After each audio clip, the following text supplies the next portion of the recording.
the Healing Through Love podcast with Sharlene Lynch and Rose Davidson. Explore the art of setting boundaries with Julie Bonn in our latest episode, number 98. Learn key strategies for personal growth and mental health. Absolutely. Boundaries are essential, not only to saying no to abuse in your life, but to moving forward.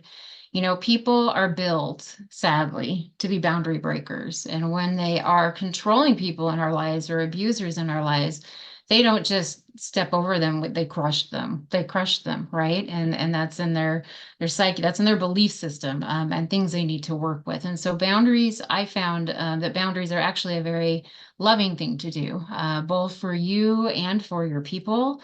And I think we were raised with the opposite. Boundaries are mean. You know, you don't set boundaries, you just forget this and forgive everything and everything's good. And that's not true, because you're not taking care of yourself. So, you know, boundaries are very important for your mental health, but it's also very important for the other person. Welcome to another episode of Healing Through Love. Each week, we share ideas, experiences, and resources to increase the awareness of domestic and family violence and to empower survivors to grow and thrive. We talk with experts who share their advice, or with people who have experienced abuse, no matter where they are on their journey. This is all about healing through love. And now, here are your hosts, Sharlene Lynch and Rose Davidson.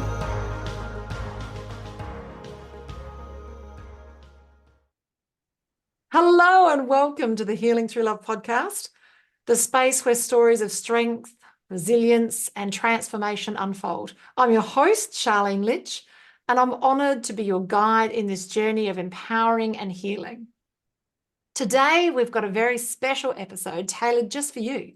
Whether you're driving or sipping a cup of tea or simply taking a moment for yourself, I want you to know that you're in a safe place, and Healing Through Love is here then more than just a podcast. It's a community, a beacon of hope, and a reminder that you're not alone.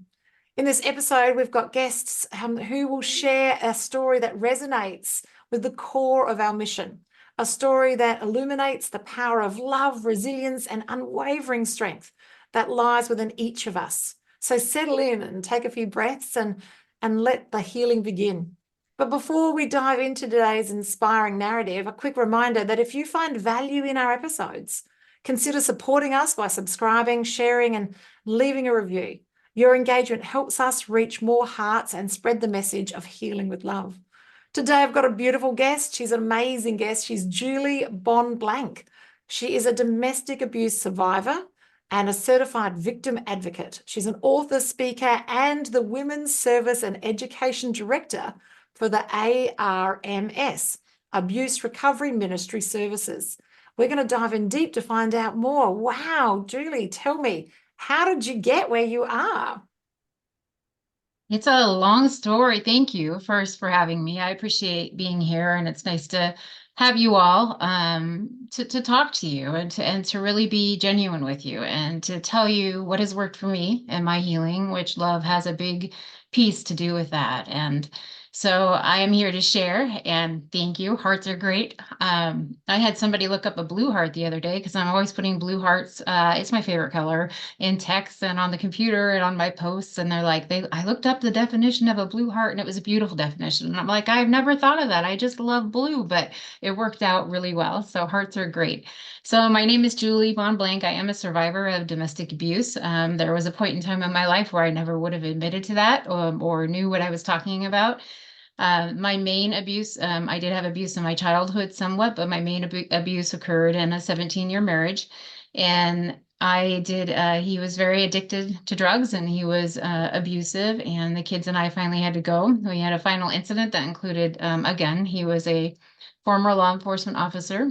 And it was a tough situation all around because I'm a faith-based person, and I heard a lot from other people that are faith-based and leaders in the industry, unfortunately, which I'm working to change, that you're supposed to stay, and you're supposed to do the best you can, and you're supposed to go home and, be a better wife and things will improve. And that is not the case. You cannot change other people.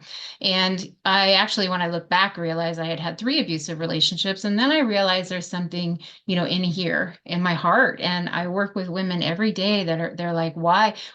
This is my 4th time. I've been married 3 times maybe, or I've had this or that, or I had this and that. And I tell them, I used to feel like I was wearing a shirt that said, I've been abused, abuse me again. That's what I felt like. And so when I realized there was something in myself that needed healing, I found the ARMS program, and they have a free healing group called Her Journey. And I'm kind of type A, in case you might have picked that up. But I marched into these classes thinking, okay, I'm going to learn this and I'm going to teach this. And I'm going to teach these women that, exactly, that it is not, God's will, that they stay in abuse, and that it's not, you don't have to stay in abuse, that He doesn't want us in abusive situations. And I would leave every lesson with just tears pouring down my face, because the lessons were so poignant and so spot on. And for once, I didn't feel alone anymore and not vulnerable anymore. I was in a group that understood, that got it and had been there, and I wasn't crazy after all. And so that was 11 years ago. After I went through Her Journey 3 times, it's a 15-week class, but I needed more than some people need. I became a volunteer leader for them, and I volunteered for them for their marketing from afar. And then 5 years ago, I came on staff, and I came on staff as the women's director, somebody who's been there, done that. The program absolutely saved my life. And so I'm there because that's where I belong. And during my healing process, I also, was able to pick up writing again. I had always been a writer, and an author as well. But I went through that very traumatic many years where I couldn't write. It was just stuck, when I was in that abuse. And part of my healing process and bringing me back was not only getting on board at ARMS and doing this amazing work and advocacy and doing coaching, on the side, and talking to women day after day after day. It was writing. And that's what also what brought me back to my healing process and speaking of my experience. So I've come a long way. And I like to tell the gals that I talk to and work with, you can come that far as well. You can break this cycle in your life. You can break it in your family and in future generations if you work incredibly hard and you're determined to work on your healing, and you work on these things. And truly live your abundant life, because that cannot happen while you are in abuse. That happens after you choose to say no more to that. It is so true. And I love that. Writing is so cathartic, isn't it? It's very releasing. It also helps us raise our level of awareness, and we can see those patterns of behaviors, and we can identify and make different choices. I'm an advocate of even just journaling. I feel that just, getting it out energetically, pen to paper. I'm old school, 57, so I like to write it out. And just getting it out. And then, sometimes I reread it. Sometimes I re-journal, like check through and then like get a concise learning from, pages and pages of, let's say, verbal vomit. But Exactly. Yeah. it's so healing and releasing. And I love it. And, it's something that everybody can do, and it doesn't cost anything. Right. Oh, no. But I don't think we... Oh, that's okay. I thought we weren't recording. it said it was and popped up, but I had to click, got it. So I think it is. Rose, Yes. you'll have to edit that out. Please edit out, Rose. Thank you very much. Thank you, Rose, for editing it out. And you don't look 57, Sharlene. You don't even look 57. I'm going to leave that bit in. Put that back in. Please leave that. Okay, we'll continue. Oh, Okay. Absolutely. I love it. And writing is so important. So you've written a few books, and they're available, from what I understand, that people can actually download them. Is that correct? That is correct. Yeah. So I have a couple freebie novellas now. Survivor Warning. It is about human trafficking. That's a cause that's close to my heart, and that I also speak on. So if you've been trafficked or your abuse is very severe, you might find it a little triggering. I still have had a lot of survivors just read it and take their time and said that it was done in such a way that they were not triggered, but just a trigger warning there. So you can get 2 free ebooks at innocentjourneys.com. That's my gift to you tonight.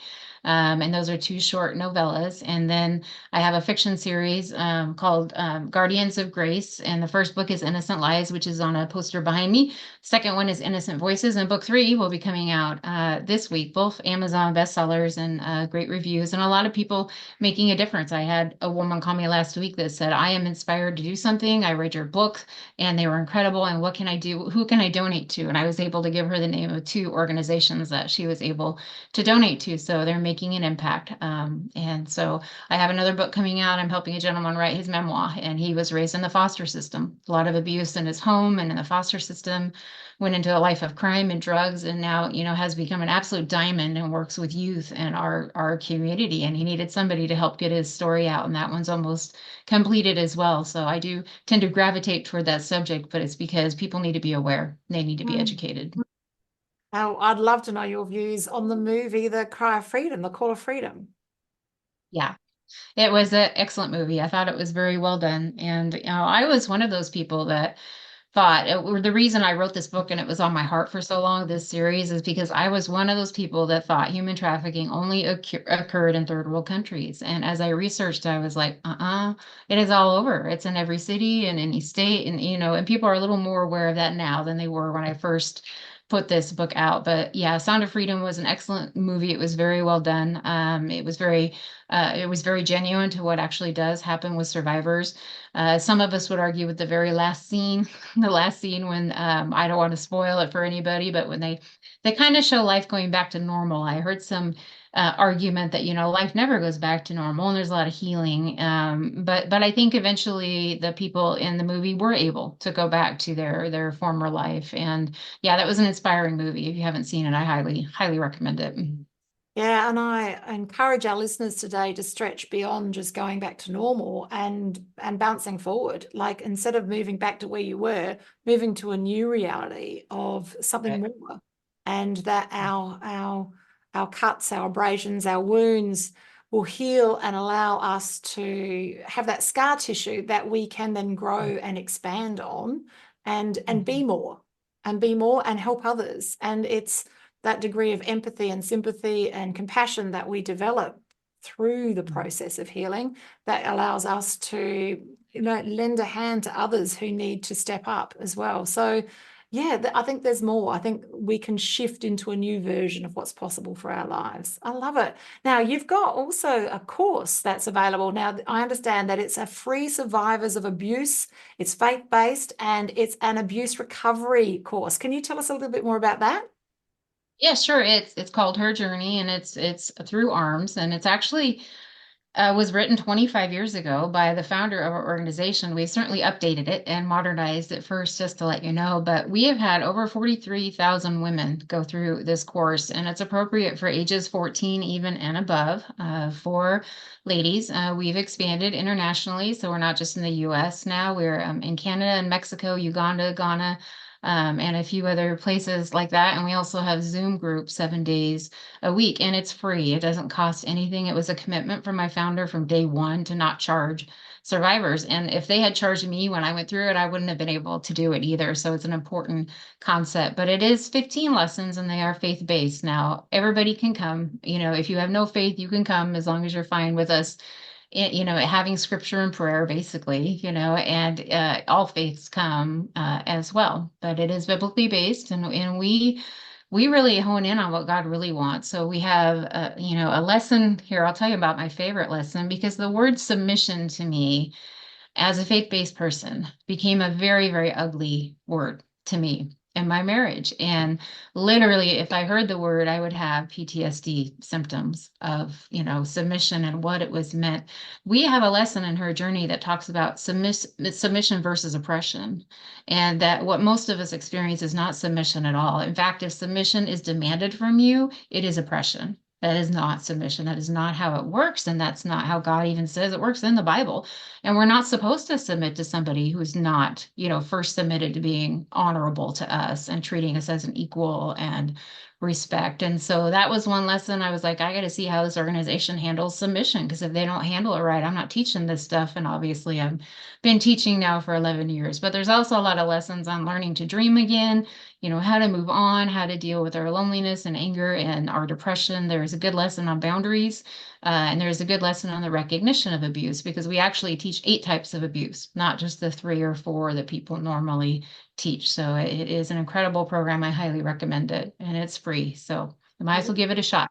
I love that. And the links for both of these, the books and also the recovery course, is in the show notes and also in the show description. Now, you mentioned boundaries, and I really would love to dive in. I know that strengthening my boundaries was like the precursor for me being able to move forward. I'd really love to have a conversation about boundaries. So tell me a little bit more about how you teach and show and educate people around boundaries. Absolutely. Boundaries are essential, not only to saying no to abuse in your life, but to moving forward. People are built, sadly, to be boundary breakers. And when they are controlling people in our lives or abusers in our lives, they don't just step over them, they crush them. They crush them, right? And that's in their psyche, that's in their belief system, and things they need to work with. And so boundaries, I found that boundaries are actually a very loving thing to do, both for you and for your people. And I think we were raised with the opposite. Boundaries are mean. You don't set boundaries, you just forget this and forgive everything and everything's good. And that's not true, because you're not taking care of yourself. So, boundaries are very important for your mental health, but it's also very important for the other person. And they're not going to take it well. It's not going to be a situation where they're going to say, thank you for setting that boundary. It saved my life. They may in the future, but in the beginning, it's pretty hard. And yet, if you truly love someone, you're going to set a boundary, right? If your kid is out there playing ball and runs out in the street to get the ball and there's a truck coming, there's a reason you're going to pull your kiddo back and say, this is a boundary. You cannot run on the street, but you're doing that because you love them, not because you want to put them in a box or anything else. You love them and you want them to be safe. And that should be the purpose of boundaries, is keeping yourself safe and other people safe as well. So, healthy relationships have an equality, and I demonstrate it to the gals I work with like this. Because if you are equal to somebody, you are on the same level. But when you are with an abusive person or controlling person, they truly see themselves as above you. They have this belief system that you are not worthy like them, that you are not as smart, that you are not as valuable, that you deserve this or whatever. And it puts you on an unequal level, which actually does prevent emotional intimacy, and not just, physical intimacy, but emotional intimacy. And that is what equality is here. And healthy relationships have equality, they have respect, they have love, and they have honor. And the definition of love really is treating somebody better even than yourself, and caring for them, better than yourself. And so those are healthy relationships. And then we teach 8 types of abuse. And there are things on there that people have no idea. For instance, like the silent treatment, is verbal abuse. I talk often in my talks. I'm pretty blunt. I'll just say it. Pornography is sexual abuse. If your partner is not in agreement with using pornography in your relationship, or you're watching it in secret, it's been a conversation you've had, and you're getting magazines or whatever, that is considered, sexual abuse. But we also teach spiritual abuse, financial abuse, animal abuse, property abuse, verbal, physical, and then all abuse is psychological.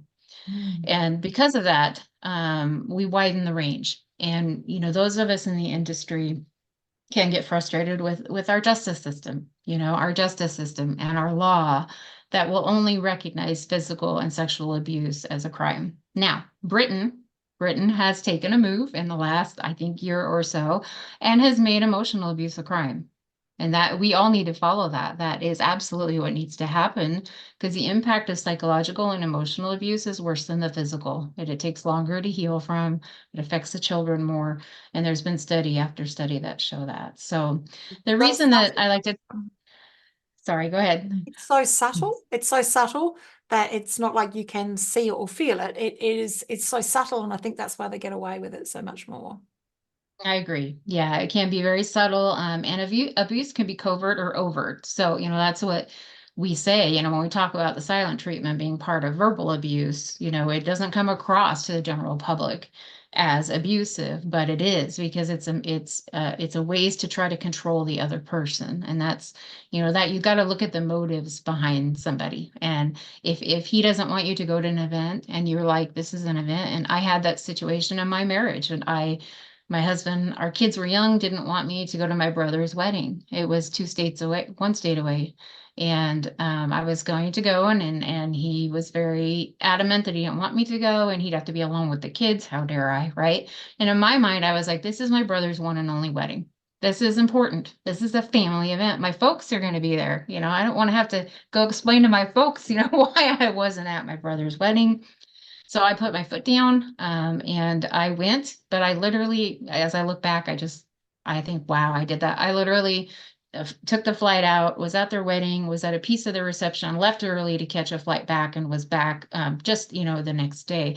Well, my consequences for that were 4 days of both this, of the silent treatment, of anger, of, lashing out, of things. I had to pay for that. And so people, when they think of the silent treatment, that is very, it's an underhanded way to do it. We have people in our programmings and even in our offender programs that never rage. They don't rage because all their abuse is silent, but it is just, it is just as damaging to have that type of abuse than it is to have somebody raging at you. It's almost scarier in some ways when they look at you with those scary eyes and they think they've got control over everything. So as a survivor myself, I know that when I built myself up, when I built my self-worth up above my self-esteem to a place where I was bulletproof, then I attracted the man of my dreams, a beautiful faith-based man. Yes, and it had to start with me. So, it's one thing to step out of that environment where the abuse is happening. It's another thing to do the work on yourself and to hold yourself at a different level. And of course, using the boundaries, because we need them for ourselves as well, boundaries for ourselves and for others, so that we can be almost attractive to the right person. So it's like I was attractive to the wrong person when I didn't believe in myself. It was like I was a flower, they were the bee. And so I would repeatedly get the same challenge over and over again, because I was playing the victim, basically. I was playing the person who could be abused. And people that know me now go, like, they just can't even imagine that I would have ever been that person. So it can happen to anybody, and it can happen in ways that we're not aware of. And as Julie's mentioned, there's more than one way. So if you're listening to this podcast today and you feel that perhaps maybe there is a chance that you might have recovered, but not all completely, and this might be showing up in different ways, maybe relationships at work, and even relationship with friends and family as well. So if these patterns of behaviors are continuing, this is a fantastic course to help you educate yourself, lift your level of self-worth and self-esteem, so that you can be bulletproof, so that you can then help others as well, because you'll be out the other side. I love it. This is fantastic. So how long has this course been going for? For 25 years now. And so it's been updated a little bit, but highly, highly affected. And I resonate with your experience, because I am also remarried to, a man of faith, an amazing man who would never, I know, right? He would never, ever even think of touching me in an inappropriate way or yelling at me or giving me the silent treatment.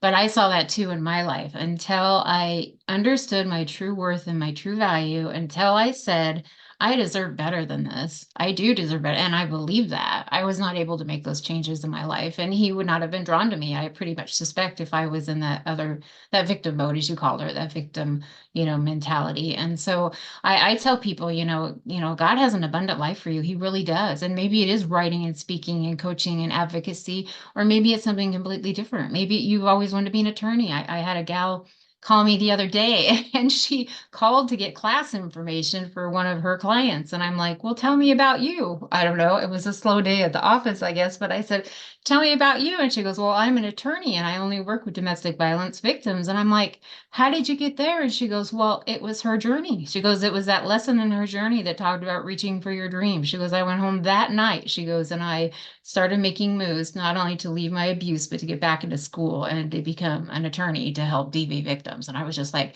wow, that's, that's an amazing thing. And so many people do feel called to help, in some way, shape, or form, and not all people do. And if you don't feel called to do that, that's okay. That's okay. Get through your stuff, make yourself healthy, set your boundaries, say no more to abuse, watch those red flags and pay attention this time. Don't just, work through them. And you'll be much happier and happier in your abundant life after abuse. Yes. There's blessings for you out there once you start saying no to abuse, for sure. So true. So true. Julie and I are not saying that you're responsible for the situation you're in. What we are Right. saying is have a look to see how you could feel differently about yourself, so we would be less attractive to those who consider us an easy bait. So it's not about us being the reason for it, it's that we do play some part of it and we have that level of attraction to them. You mentioned red flags. I'd love to dive into red flags. I believe it's sort of connected in some way to boundaries, but I'd love to dive in a little bit to the red flags. Can we have a conversation about that? Absolutely, sure. I'm up for that. We have a great article on our website, abuserecovery.org. It's on the resources page on the warning signs of abuse. And we find ourselves talking a lot to young people. In fact, we were just contacted by a major school organization that wants to teach more on dating violence, and there's not enough in their current curriculum. So we've been talking to them about adding more, but there are red flags in the relationship, whether you see them or not, when you're with an abusive person. And they start out very small, right? If when we were first started dating somebody, if they smacked us across the face, we'd probably say, okay, most of us, I'm not going to put up with that, right? Stop, right? But it starts very subtle. And one of those I have found extremely consistent through the years is a quick for push involvement. So whether it's our young people or older people, I even have gals I work with now that have divorced their abuser and they're moving on, so they're dating. And then they're calling me going, something's up here. And I'm like, well, tell me about it. And that's what he's doing. He's pushing for a quick involvement. And that is a warning sign of that personality. Any temper at all. And as we mentioned before, not all abusers have a temper. Some of them do the opposite in very, very quiet ways. But any kind of temper at all, if they explode or rage, not just at you, maybe it's on the road, right? Maybe you're driving along with them and they blow up at this van in front of them that's going 10 miles under the speed limit. Pay attention to that. Pay attention to how they treat their relatives and their family. And here's another warning sign that not people don't hear about. If you hear that he has a crazy ex-wife, pay attention to that. Pay attention to that. I cannot tell you how many women I've worked with that get together with him and they're like, oh yeah, but she was crazy. And then they come to realize, no, he was abusive, as they're going through it. And he just makes her out to be crazy. Fits of jealousy, things like your time, somebody who questions, doesn't trust you. Where were you last night, or wants all your time. One of my first signs was after our honeymoon. We came back a little early, and my girlfriends were my bridesmaids, and they were still in town. There were some that traveled, and they, of course, were like, "Let's go to the mall. Let's go to lunch." They want to hear all about the honeymoon, and I was like, "Oh yes, let's do this." And I went to him, and he was like, "No," and I'm like, "What do you mean?" And he was like, "If you do this, you're now married to me, and if you do this, you're choosing your time with them over me, and that's not how it's supposed to be now that we're married." And I was like, huh?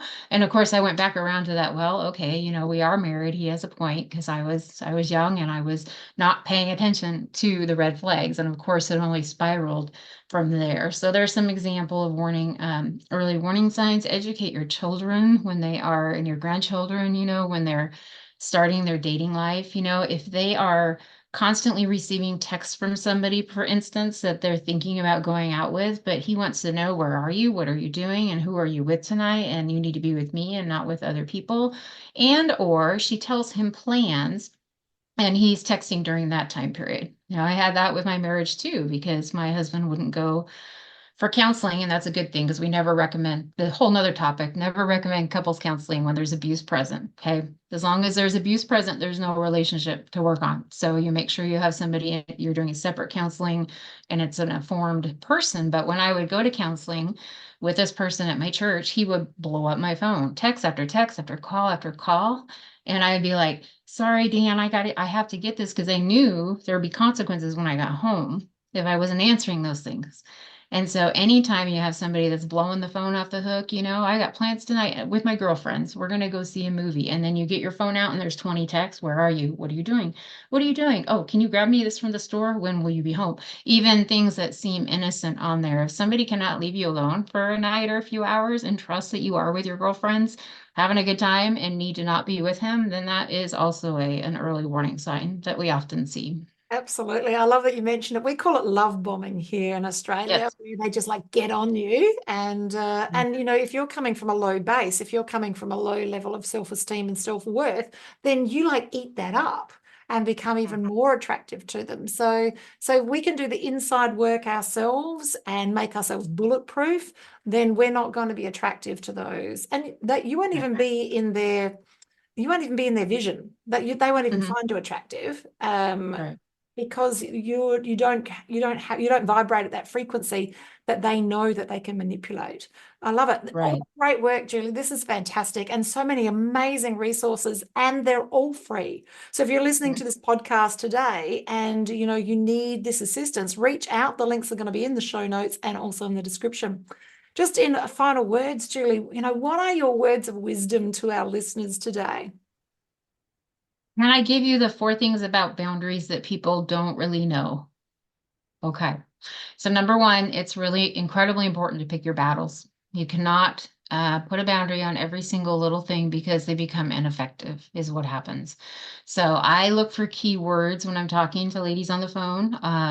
Keywords can be like, I've had enough, I can't do anymore. Keywords can be like, if it's an intimate partner, it could be like, my kids are having nightmares and I'm worried about their school performance. My kids are scared to go see dad this weekend.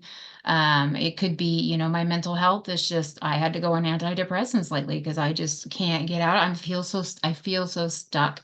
If you're feeling that way, it's time to set a boundary. So that's number 1. Number 2, your phrasing is really vital. And I don't hear this anywhere. And that's why I want to make sure people know about it, because in your phrasing, you're putting the ball back in their court for their decisions. So let's say you have a brother that comes over and you get in a fight with him every time, and it spirals you down, and 3 days you're depressed because your brother came over and you had a fight, right? Might be time to set a boundary. And you need to set a boundary with your brother and say, in this way, if you choose to come over to my house and start screaming and swearing at me or whatever the case might be, then I'm going to choose this. In doing so, you're putting the ball in their court for their decision, and you're also informing them that if they choose to do that, you are going to choose your behavior. Number 3, you always want safe consequences. So here's an example with the brother. You don't want to say, if you come over and yell and swear at me and we have a problem, I'm not going to talk to you for 2 months. If your mother is controlling, and as a result of that, she's going to come after you and be abusive because you're not in contact with your brother, and everybody should be in contact with your brother, that might not be a safe consequence. So find one that's safe. So brother, if you come over here and you swear and yell and scream at me again, I'm going to have you leave the house for the evening. And if you don't leave, I'm going to call somebody like the cops or whatever to come have you leave, and then enforce that. And that's the 4th thing that you don't hear, is that they must be enforced. If your consequence is not enforced, it will not mean a darn thing, and they will do it again and stomp all over.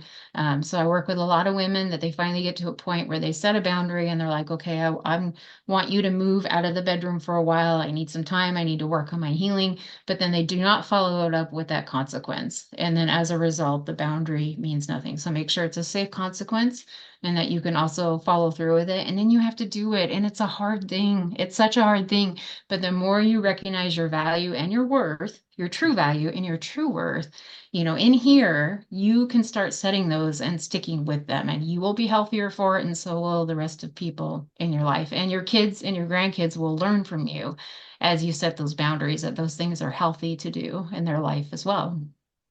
I love it. That's fantastic, Julie. I love this. My favorite thing to say in and around boundaries is, I'm not available for that. There you go. I love it. That is my standard response in business and also in relationships as well. So I love it. And everyone who knows I use it, they just laugh as soon as they see the hand goes up, because they know going to say I'm not available for that. Yeah. I love it. Yep, It's a exactly. way. And it is all about strengthening those boundaries. Julie, this has been a privilege and a pleasure to have a conversation with you today. I really appreciate it. And thank you so much for sharing these beautiful resources. For the listeners today, if you're listening and you want to lean into Healing Through Love, we hold Pamper Days both here in South Australia and also in 8 different locations around the globe. If you'd like to be a participant, or if you are a survivor and you'd like to attend for free one of our Pamper Days, which is like, think day spa on steroids, we would love to have you in our proximity. Thank you so much for holding this space. That's a bye from me and a bye from Julie. Thank you for joining us for this episode of Healing Through Love. You can get further resources, see the show notes, or simply reach out to us via our website at htlaustralia.org. Thanks so much for joining us, and we look forward to your company next time on the Healing Through Love podcast.